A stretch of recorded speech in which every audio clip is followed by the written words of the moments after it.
뜻이 무엇인지를 알게 도와주시옵길 원합니다. 하나님 아버지, 어려운 때 또 가족들이 모여서 이렇게 주 앞에 예배드리고 하나님의 말씀을 듣게 하심을 감사합니다. 우리가 늘 기쁨과 감사 가운데 지낼 수 있도록 우리 믿음과 신앙을 붙잡아 주시옵소서.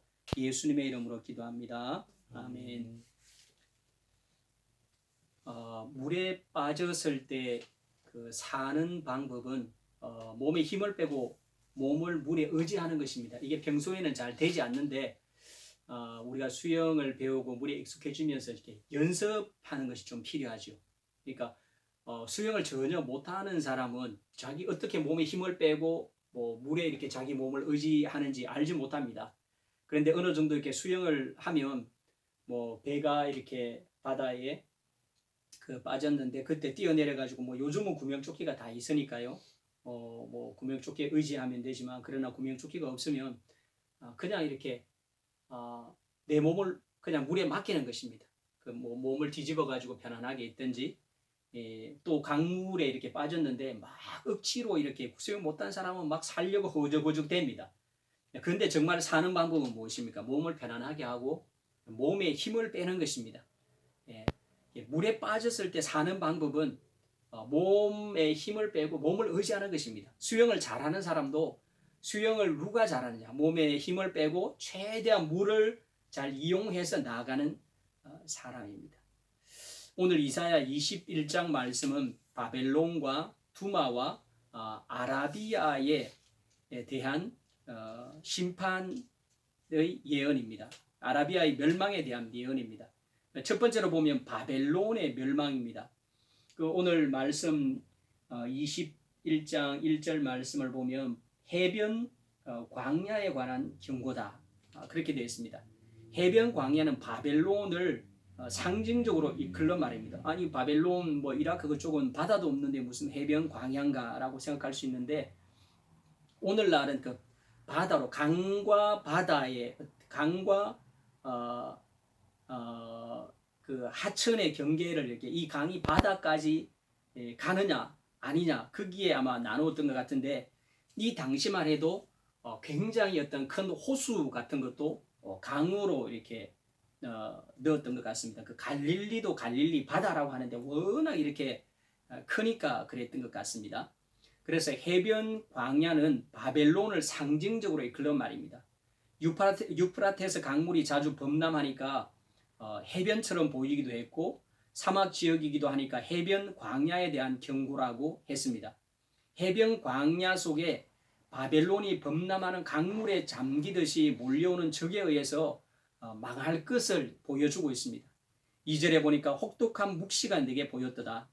이사야 선지자가 묵시를 보았는데 속이는 자는 속이고 약탈하는 자는 약탈하고 약탈한다. 바벨론이라는 나라가 속이는 자는 속이고 약탈하는 자는 약탈하도다. 엘람이여 올라가고 메대여 에워싸라. 그의 모든 탄식을 내가 그치게 하였노라 하시도다. 속이고 약탈함으로 말미암아서 거의 망하게 된다는 것이죠. 이 바벨론이라는 것은 이 세상을 대표하는 그런 상징적인 나라입니다. 나중에 요한계시록에서 보면 로마를 바벨론이라고 이렇게 말하고 있습니다. 아마 바벨론이 그 당시에 굉장히 문명이 뛰어났고 세상적으로 보면 아주 잘 나가던 그런 나라였습니다. 그럼에도 불구하고 이게 바벨론이 이제 망하게 되는데, 세상 나라를 대표하는 그런 말이 바벨론입니다. 이 세상이 다 그렇죠. 사람들이 속이고 빼앗고 약탈합니다. 시대는 바뀌었지만 이 세상의 속성은 바뀐 것이 없습니다. 이 때문에 바벨론이 망하듯이 멸망하듯이 이 세상이 어떻게 된다는 것입니까? 망하게 된다는 것이죠. 13절에서 26절까지 13장에서 26장까지는 이사야서 13장에서 26장까지는 세상 나라의 멸망에 대해서 예언하고 있습니다. 이 세상에 그 당시 고대 중근동에 있는 모든 그 나라들이 어떻게 됐는가? 망하게 된다는 것입니다. 바벨론의 멸망이 539년인데요. 이사야 선지자의 활동 연대가 700년부터 600년 정도입니다. 약 100년 정도는 앞서서 이런 예언을 보게 되었는데, 하나님께서 이사야 선지자를 통해서 보여주시는 것은 바벨론의 멸망뿐 아니라 이 세상의 모든 나라가 다 멸망할 것이라는 것을 보여줍니다. 신약성경 전체가 보여주고 있는 것은 때가 찼고 하나님의 나라가 가까이 왔으니 회개하고 복음을 믿으라는 것입니다. 왜 사람들이 회개하지 않습니까?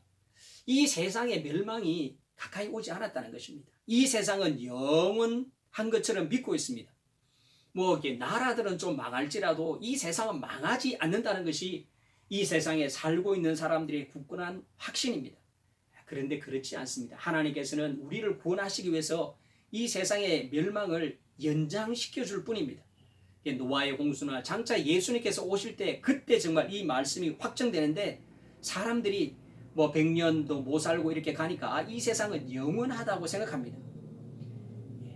그러므로 회개하지 않습니다. 속이는 자는 계속해서 속입니다.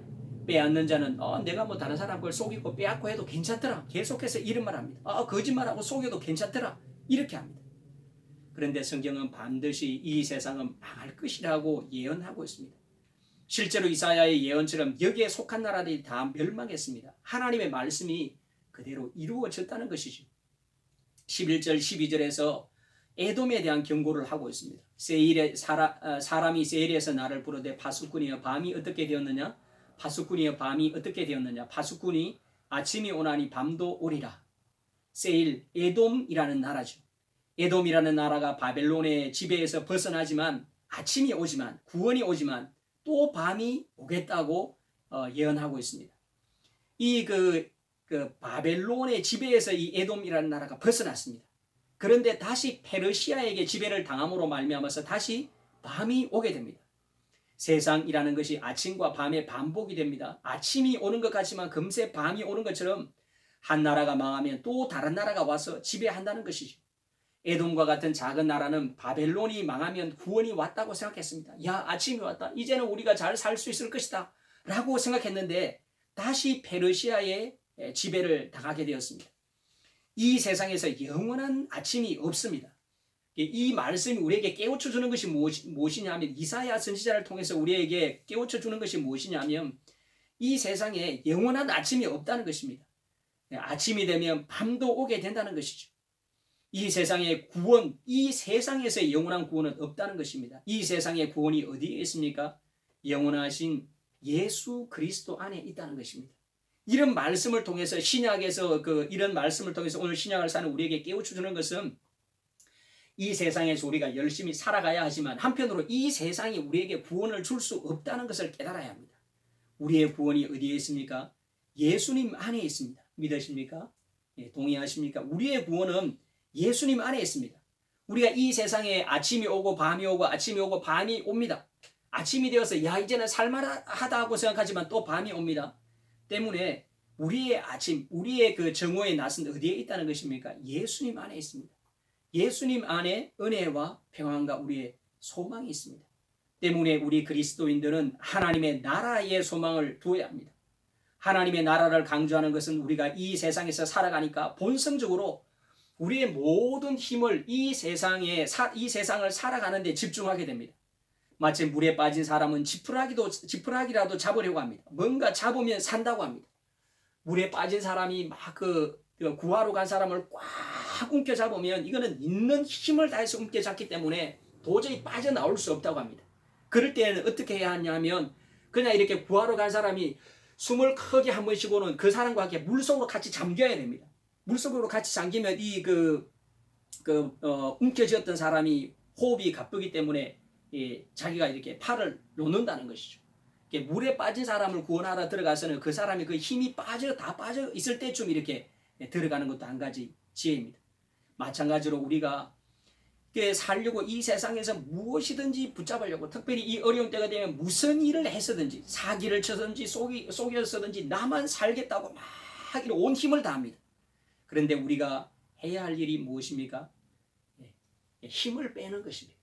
우리가 이런 어려울 때 해야 될 일이 뭐냐면 막 뭔가를 해가지고 살아가려고 하는 것이 아니라 내 몸에 힘을 빼고 하나님께서 나를 먹여 살린다 이런 생각을 하고는 힘을 빼고 주님의 은혜를 의지하는 것입니다.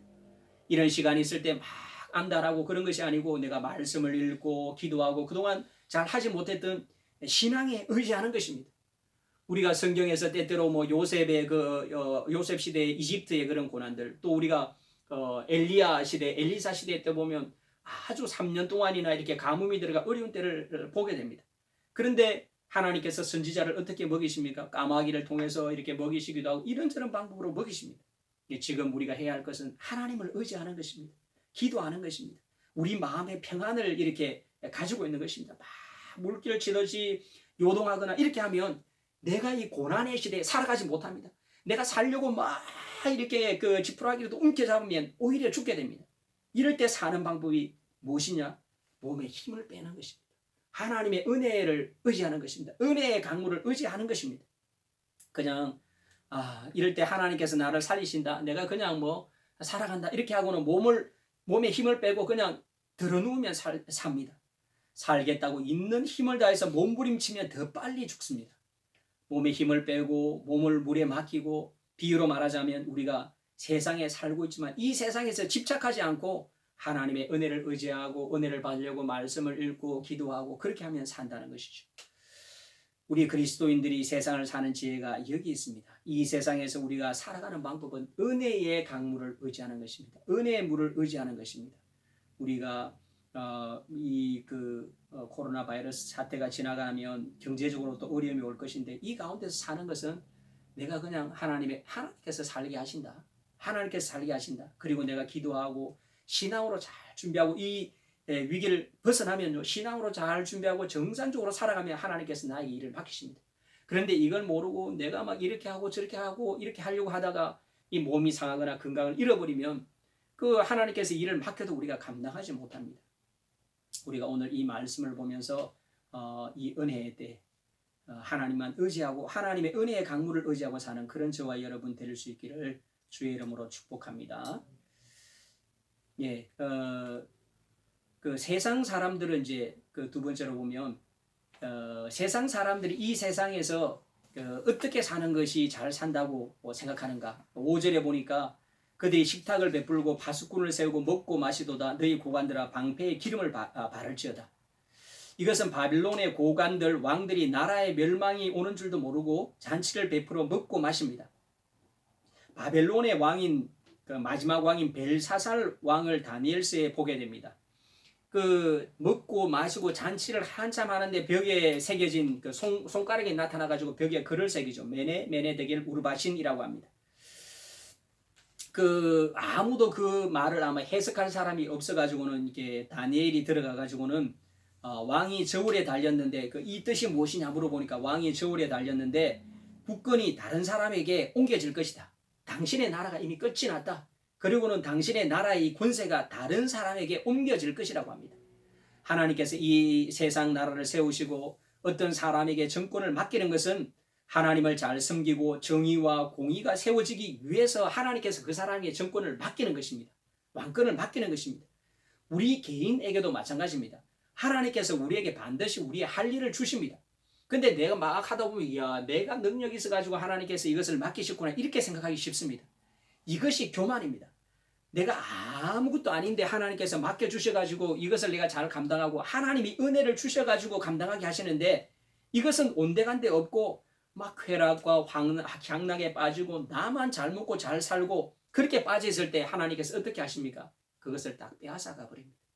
내가 어떤 권력을 가지고 있을 때 우리는 필히 타락할 수밖에 없습니다. 절대 권력은 절대 부패한다고 그랬습니다. 그것은 권력이라는 것은 부패하는 속성밖에 없는데 우리가 힘과 권력을 가지고 있을 때 무엇을 해야 되느냐 하면 이것을 다른 사람을 섬기는 데 사용해야 합니다. 내가 가지고 있는 힘과 권력을 내가 스스로 먹고 마시고 하다 보면 필히 나를 죽이게 됩니다. 그 권력이.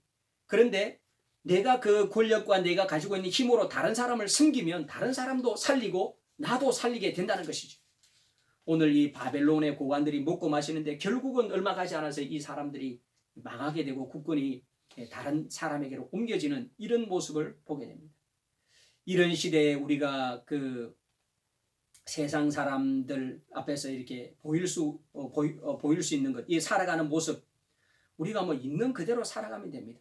우리가 이런 어려운 가운데서도 우리가 기쁨을 잃지 않고 성령이 기쁨을 주시죠. 하나님께서 기쁨을 주시죠. 이런 기쁨을 가지고 살아가고 우리가 할 일은 하나님을 예배하고 섬기는 것입니다. 다른 사람들은 막 먹고 살기 위해서 야 우리가 어떻게 먹고 살지 이렇게 하는데 우리는 그냥 하나님 예배하고 섬기고 기쁨과 감사한 가운데 살아가면 사람들이 야 저 사람들은 이 어려울 때 저렇게 평안하게 살아갈 수 있는가?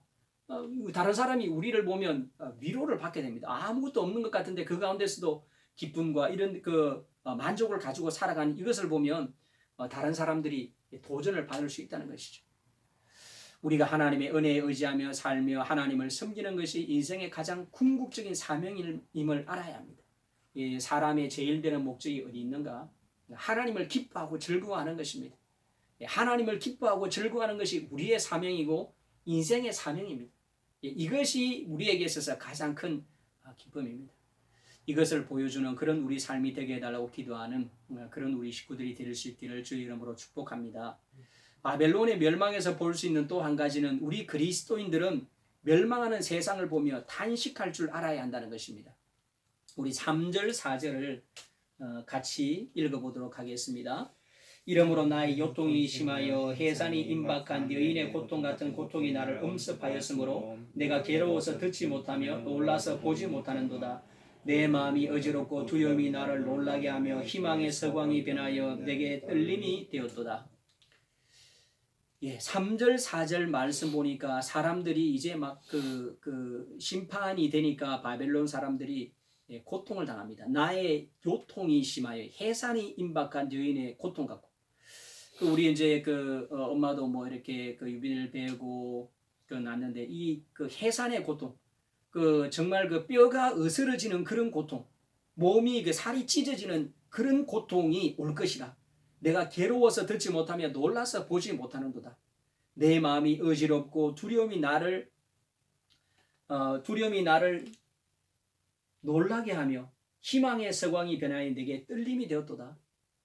10절 말씀에 보니까 바벨론의 멸망은 이스라엘에게 기쁨이 될 수 있습니다. 내가 짓밟는 너여 내가 타작한 너여 내가 이스라엘의 하나님 만군의 여호와께 들은 대로 너희에게 전하였노라.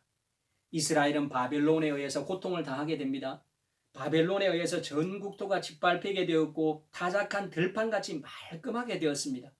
이런 바벨론에 망하는 것은 이스라엘의 구원의 기쁨이기도 했습니다. 우리 믿는 자들이 세상 살면서 당하는 고통과 비교할 수 있습니다. 믿음으로 살고 하나님만 의지해서 산다는 것이 믿지 않는 자들에 의해서 고통당하고 무시당할 수 있습니다. 그러나 우리가 해야 할 일은 바벨론의 멸망에 대해서 가슴 아파할 수 있어야 된다는 것이죠. 예수님께서 자신을 십자가에 못 박는 사람들을 위해서 하나님 저들을 용서해 주십시오. 저들이 알지 못해서 이런 악함을 당합니다. 마찬가지로 우리도 세상에 대해서 가슴 아파할 수 있는 그런 자들이 되어야 합니다. 3절 4절 말씀에 이런 바벨론이 고통을 당하는데 이 세상이 망하는 것, 이 세상들이 망하는 것을 보면 이야 잘됐다 봐라 우리가 그렇게 하나님 믿으라고 했는데 믿지 않더니만 잘됐다 이런 말을 해서는 되지 않습니다. 우리가 가슴 아파할 수 있어야 합니다. 하나님의 심판 앞에서 우리가 고통할 수 있어야 합니다. 사무엘하 21장을 보면 이스라엘의 3년 기근이 들었을 때 다윗이 하나님께 물었습니다. 하나님 우리가 왜 이렇게 3년 동안 이 하나님이 세우신 나라가 기근과 가뭄이 있을 수 있습니까? 우리가 중동에 살아봐서 잘 압니다. 겨울 한철에만 비가 오지 않아도 심한 가뭄이 들어가지고는 수돗물도 제대로 나오지 않습니다. 3년 동안 가뭄이 들었으니까 거의 사람이나 동물이 다 죽을 쯤 되었습니다. 다윗이 하나님께 물었는데 하나님께서 하시는 말씀이 사울과 피를 흘린 그 집 때문에 가뭄이 왔다고 합니다. 다윗은 기브온 사람들에게 어떻게 하여야 너희들의 원한이 풀리겠냐고 물으니까 사울의 집 사람 7명을 우리에게 달라. 우리가 그 사람들의 목을 하나님 앞에서 매달아야지 우리의 원망이 풀리겠다고 합니다. 이에 아야의 딸 리스바의 2 아들과 메라백에게서 난 5 아들을 잡아서 목 매달아 죽입니다. 이 목을 매달았는데 이때 아야의 딸 리스바가 굵은 배를 가져다가 자기를 위하여 바위 위에 펴고는 곡식 베기 시작할 때부터 우리가 밀을 이렇게 베면 한 5월달쯤 4월 말에서 4월 5월에 밀을 뱁니다. 그리고는 첫 비가 언제 옵니까? 9월 초에 첫 비가 거의 옵니다. 그러니까 4월 5, 6, 7, 8, 9 한 4달 또는 5달 정도를 계속해서 그 시체를 낮에는 공중의 새가 밤에는 들짐승이 뜯어먹지 못하게 지켰다고 합니다. 그리고 다윗에게 이 소문이 퍼져서는 다윗이 이들의 장사를 후하게 지내주게 됩니다. 우리가 해야 할 일이 리스바와 같은 일입니다. 이 세상 사람들의 구원을 위해서 울며 기도하고 그들에게 복음을 전하는 일입니다. 리스바는 죽은 아들을 위해 짐승들이 범하지 못하도록 밤낮으로 그 시신을 지킵니다. 여자 혼자의 몸으로 밤에 막 들짐승들이 돌아다니는데 얼마나 무섭고 두려웠겠습니까? 그런데 리스바는 그 자신의 아들들의 시체를 새나 짐승이 뜯어먹지 못하도록 그 시신을 지킵니다. 우리는 육체에 대한 그 경외심이 없기 때문에 육신의 중요성을 잘 알지 못합니다. 또 장례도 뭐 화장해서 뿌리거나 이렇게 하기 때문에 잘 알지 못하는데, 성경적인 가르침은 영혼이나 육신이나 다 같이 중요합니다. 우리 영혼도 중요하지만 육신도 똑같이 중요합니다.